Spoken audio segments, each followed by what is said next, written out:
د حامد کرزي تازه خبرې د کابل د سقوط د ورځې رازونه یې ښکاره کړل. دا چې تازه یې ولې او څه ویلي ویډیو تر پایه راسره وګورئ. سلام، ستړي مه شئ. د افغانستان پخواني ولسمشر حامد کرزي په یو تازه مرکه کې کابل ته د طالبانو د ننوتو مسؤلیت پر غاړه اخیستی او ویلي دي چې طالبان په زور نه بلکې د ده په غوښتنه د کابل ښار ته ننوتي او قدرت یې په لاس کې اخیستی. حامد کرزي په دې مرکه کې پر بې واکه شوي ولسمشر محمد اشرف غني نیوکه کړې چې له افغانستان څخه په ناڅاپي وتو طالبانو ته د قدرت د انتقال پلان خراب کړی دی. ښاغلي کرزي په دې خبرو کې هڅه کړې چې د طالبانو د په زور واک ته رسېدو او د نه مشروعیت دفاع وکړي. حامد کرزي اسوسییټډ پریس خبري اژانس ته ویلي چې د عبدالله د اګست په 14 له پخواني ولسمشر محمد اشرف غني سره وکتل او په دې سره موافقه وکړه چې دوی دوه به قطر ته لاړ شي او له طالبانو سره خبرې وکړي. د همدا راز ویلي چې د اګست په 15 کله چې د اشرف غني له دفاع وزیر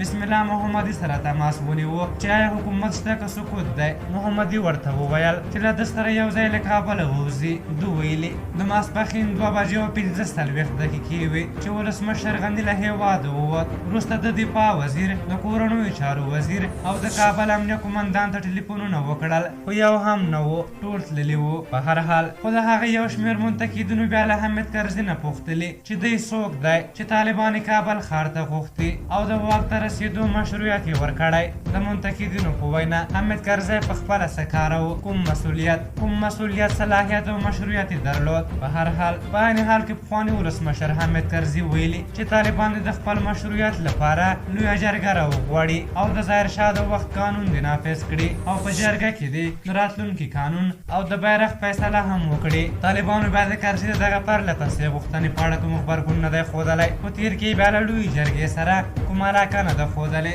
په هر حال تاسو د حامد کرزي د دغه خبرو په اړه څه نظر لرئ؟ خپل نظرونه مو راته په کومنټ کې ولیکئ. که زموږ ویډیو مو خوښه شوې وي ضروري لایک کړئ. بیا ستاسو چوپړ ته راځم، پرې او بخښونکي خدای مو سپارم. د الله په امان.